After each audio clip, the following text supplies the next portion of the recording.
Class 12th के लिए Jack ने अपने ऑफिशियल वेबसाइट पर मॉडल क्वेश्चन जारी कर दिया है। यदि आप लोगों ने उसे डाउनलोड नहीं किया है तो उसका लिंक मैं डिस्क्रिप्शन में दे दूंगा, वहां से आप लोग डाउनलोड कर सकते हैं। हम लोग क्लास 12th इतिहास विषय के मॉडल सेट के प्रश्नों के उत्तर को देखेंगे जो आपके लिए परीक्षा उपयोगी है।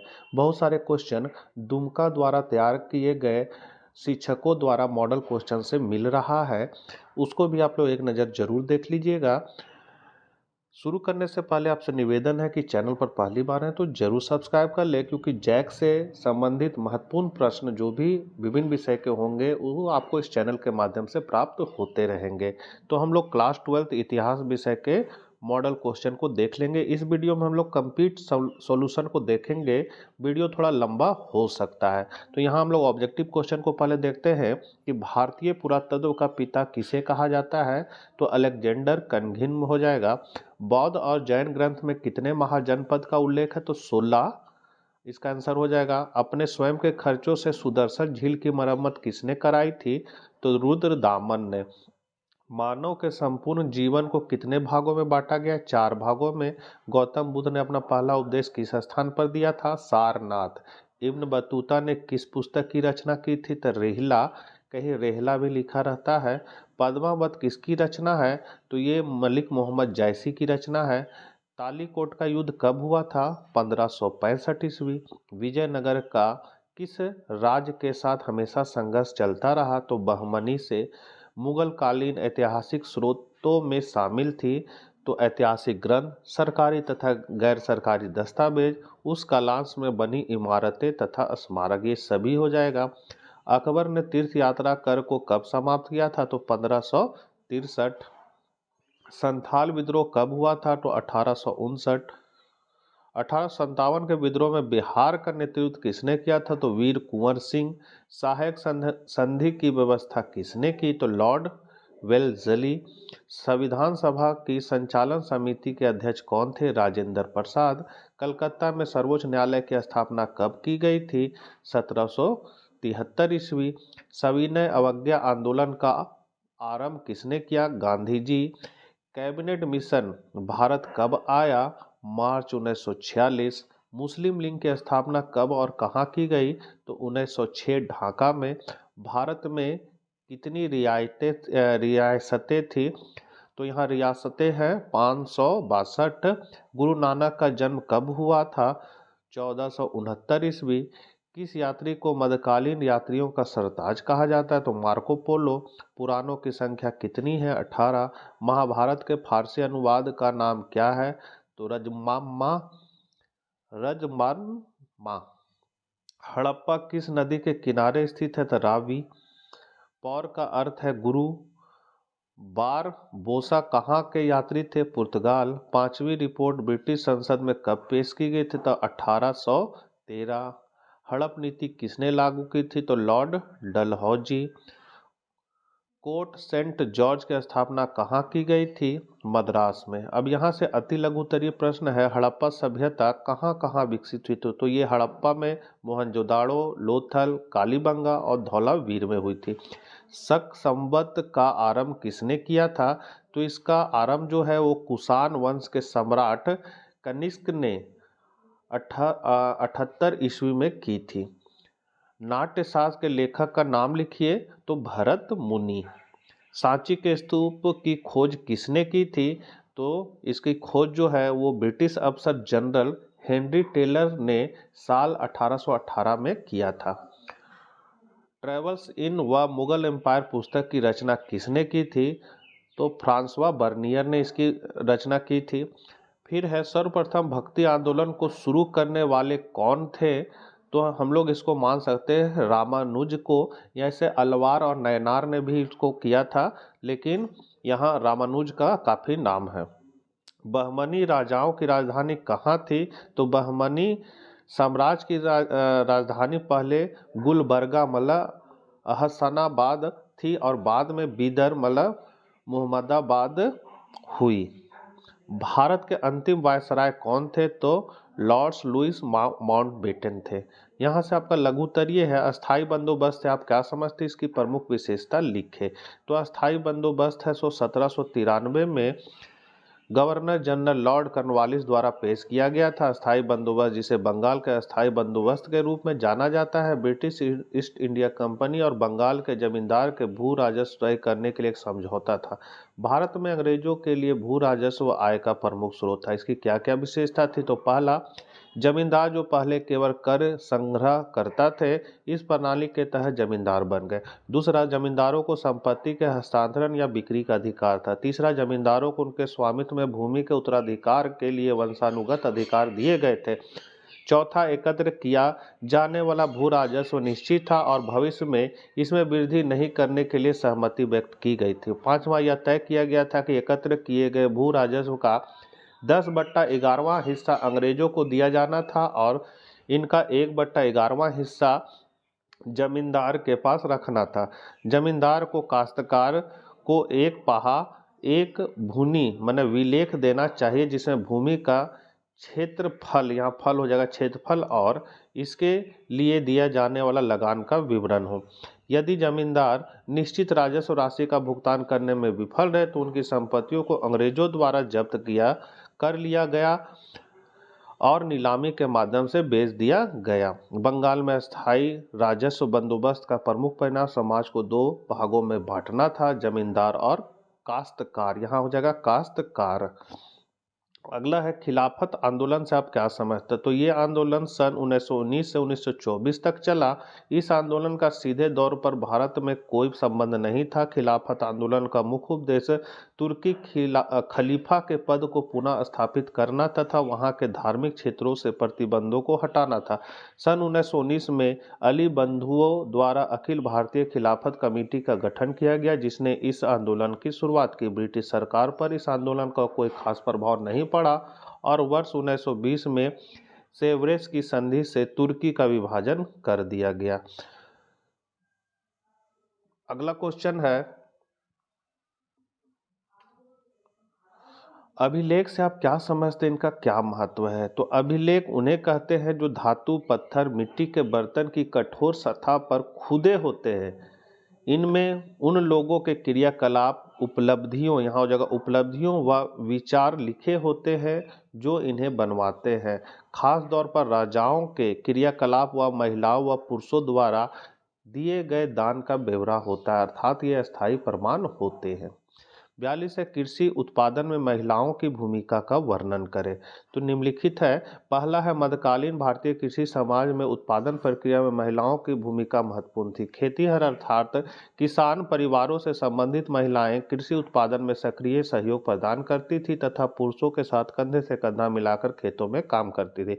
दूसरा, पुरुष खेतों की जुताई और हल चलाने का काम करते थे। महिलाएं मुख्य रूप से बुनाई, निराई और कटाई का काम करती थी और पकी हुई फसल का दाना निकालने में सहयोग प्रदान करती थी। तीसरा, उत्पादन के कुछ पहलू जैसे सूत काटना, बर्तन बनाने के लिए मिट्टी को साफ करना और गूंथने, कपड़ों पर कढ़ाई करना आदि मुख्य रूप से महिलाओं के श्रम पर ही आधारित थे। किसी वस्तु का जितना वाणिज्यीकरण होता था उसके उत्पादन के लिए महिलाओं के श्रम की मांग उतनी ही अधिक होती थी। चौथा है, किसान और दस्तकार महिलाएं न केवल खेती में सहयोग प्रदान करती थी अपितु आवश्यकता होने पर नियोक्ताओं के घरों में भी काम करती थी और अपने उत्पादन को बेचने के लिए बाजारों में भी जाती थी। नियोक्ता मतलब हो गया जो उसका मालिक होता था, उसके यहाँ काम करते थे। अगला है, संविधान सभा की प्रमुख समितियों का वर्णन करें। तो यहाँ प्रमुख समिति दिया हुआ है और उसके कौन अध्यक्ष थे, इधर आपका दाएं साइड में दिया हुआ था। संघ शक्ति समिति, संघ संविधान समिति और राज्य समिति, इसके अध्यक्ष थे पंडित जवाहरलाल नेहरू। फिर है प्रांतीय संविधान समिति, सरदार वल्लभ भाई पटेल। मसौदा समिति, डॉक्टर भीमराव अम्बेडकर। सलाहकार समिति, सरदार वल्लभ भाई पटेल। मौलिक अधिकार उप समिति, JB कृपलानी। अल्पसंख्यक उप समिति, HC मुखर्जी। उत्तर पूर्व सीमांत जनजातीय क्षेत्र और असम बहिष्कृत और आंशिक रूप से बहिष्कृत क्षेत्र उप समिति, AV ठक्करी। बहिष्कृत और आंशिक रूप से बहिष्कृत क्षेत्र उप समिति, AV ठक्करी। नियम और प्रक्रिया समिति और संचालन समिति, डॉक्टर राजेंद्र प्रसाद। कुछ लघु समितियां भी थी जिसमें है नागरिकता पर तथ्य समिति, जिसका है एस वरदाचारी। फिर है वित्त और कर्मचारी समिति, डॉक्टर राजेंद्र प्रसाद। साख समिति में है अल्लादी कृष्णा स्वामी अय्यर। सदन कमेटी जिसमें है पट्टाभी सीतारामैया। व्यापार समिति का अध्यक्ष डॉक्टर के एम मुंशी।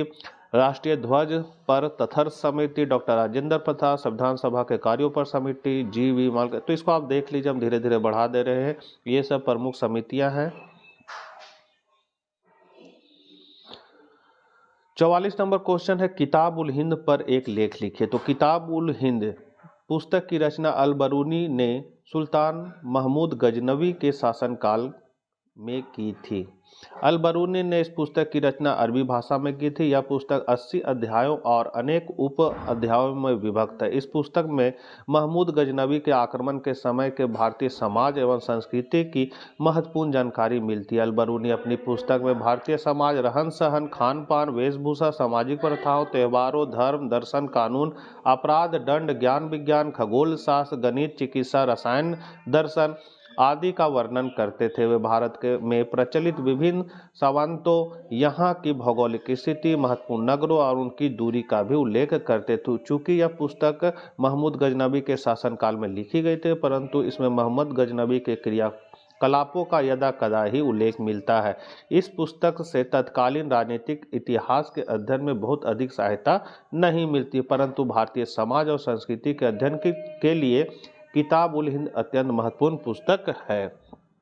अगला है महाभारत के महत्व पर प्रकाश डालिए। तो महाभारत महाकाव्य एवं इसके प्रमुख अंश शांति पर्व एवं श्रीमद् भागवत गीता प्राचीन काल से लेकर आज तक मानव के नैतिक, चारित्रिक, भौतिक एवं आध्यात्मिक उन्नति के प्रमुख स्रोत रहे हैं। महाभारत के आदि पर्व के प्रथम अध्याय के 84वें श्लोक में महाभारत के महत्व पर प्रकाश डालते हुए लिखा है कि संसारी जीव जब अज्ञान रूपी अंधकार से अंधे होकर छटपटा रहे हो, तब यह महाभारत ज्ञानार्जन की सलाखा लगाकर उनकी आंखें खोल देता है। यह न केवल अज्ञान की रतौंधी दूर करती अपितु सूर्य की समान उदित होकर मनुष्यों की आंख के सामने का संपूर्ण अंधकार भी नष्ट कर देती है। इस कथन की पुष्टि के साथ साथ महाभारत के प्रभाव को हम महात्मा गांधी के उस कथन में देख सकते हैं, जिसमें उन्होंने स्वीकार किया है कि जहां तहां कुछ श्लोकों को टटोलते ही घोर निराशा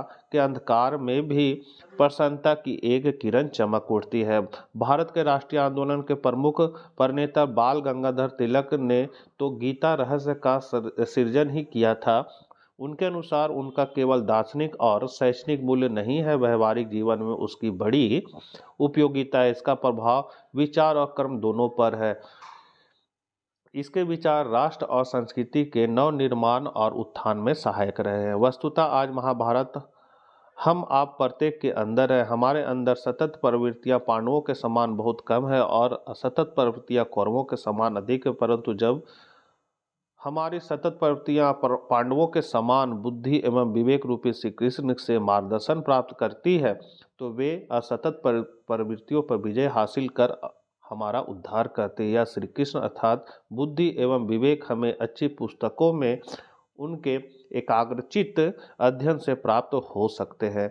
आज हमें पढ़ते समय अर्जुन की तरह लक्ष्य पर एकाग्र होना चाहिए। युधिष्ठिर से प्रेरणा लेकर हमें सत्य का मार्ग अपनाना चाहिए। मुश्किल वक्त में साहस रखने की प्रेरणा हमें भीम से लेनी चाहिए।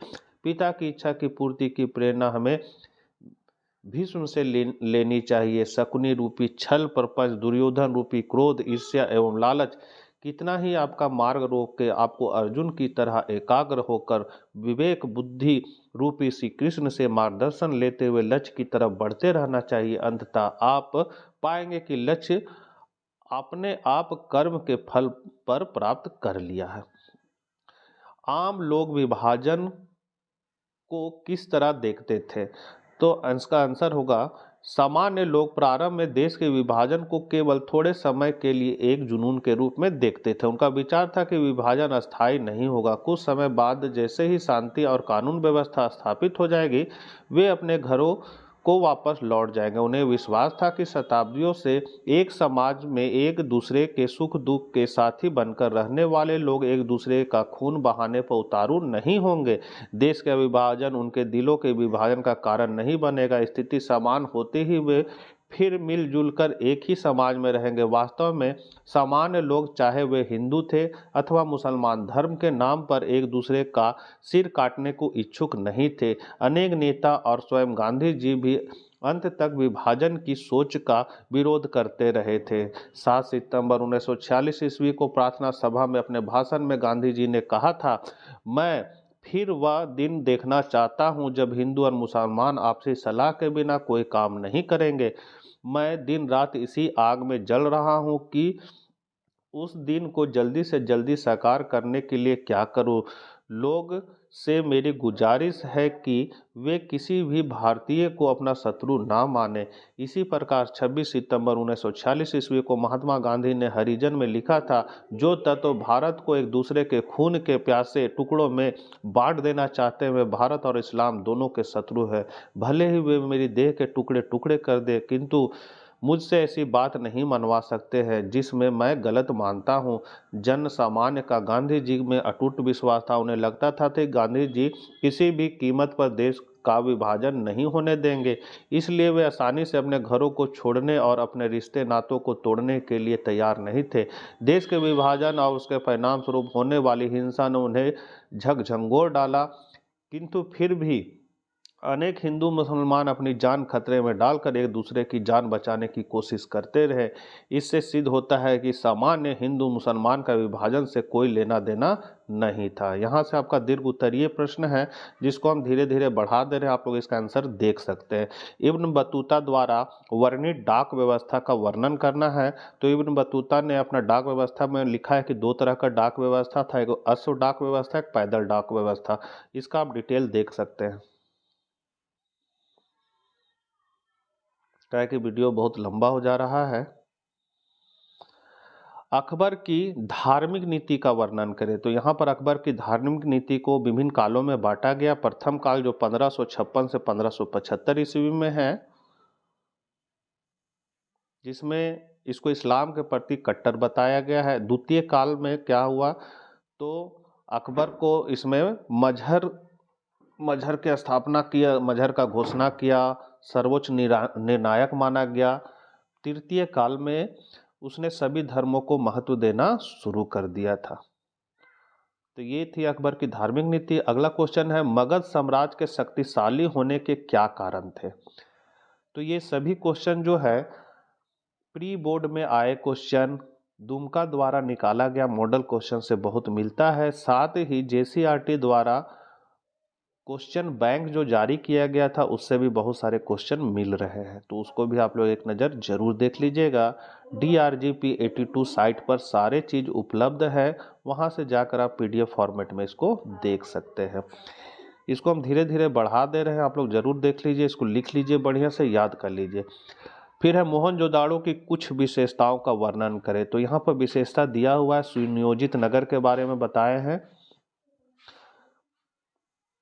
फिर है सुव्यवस्थित सड़कें एवं नालियाँ। ये सारे जो उत्तर है ये ऑफिशियल जारी किया गया आंसर ही आपको बता रहे हैं, हम अपने से बनाकर नहीं बता रहे हैं। ऑब्जेक्टिव क्वेश्चन का आंसर आपका क्वेश्चन में ही दिया हुआ था, और ये दीर्घ उत्तरीय प्रश्न है वो JCRT द्वारा दिया गया आंसर के आधार पर ही आपको बता रहे हैं। फिर है 1857 के विद्रोह की विफलता के कारणों का उल्लेख करें। तो कैसे ये विद्रोह विफल हुआ इसके बारे में दिया गया है। जैसे पहला है योग नेतृत्व का अभाव, विद्रोह मुगल बादशाह। फिर है समय से पूर्व विद्रोह का आरंभ, विद्रोह का अनुपयुक्त समय, विद्रोह का निश्चित उद्देश्य नहीं, संगठन योजना का अभाव है, विद्रोहियों के सीमित साधन है, विद्रोह का सीमित स्वरूप है। और लास्ट क्वेश्चन है असहयोग आंदोलन के बारे में आप क्या जानते हैं, वर्णन करना। तो यहाँ पर आप देख सकते हैं असहयोग आंदोलन 1920 में महात्मा गांधी द्वारा चलाया गया था। इस आंदोलन में क्या क्या कार्यक्रम थे यहाँ पॉइंट बाय पॉइंट मैंने बता दिया, और मैंने नहीं बताया है, ये JCRT द्वारा दिया गया आंसर से ही आपको बता रहा हूँ। और उसके बाद है असहयोग आंदोलन के प्रभाव। इसको आप लोग देख लीजिए, बढ़िया से कॉपी में नोट कर लीजिए, याद कर लीजिए। यहाँ है इसका प्रभाव, क्या प्रभाव पड़ा है इसका, तो यहाँ पॉइंट बाय पॉइंट दिए ताकि आपका नंबर अच्छा आए।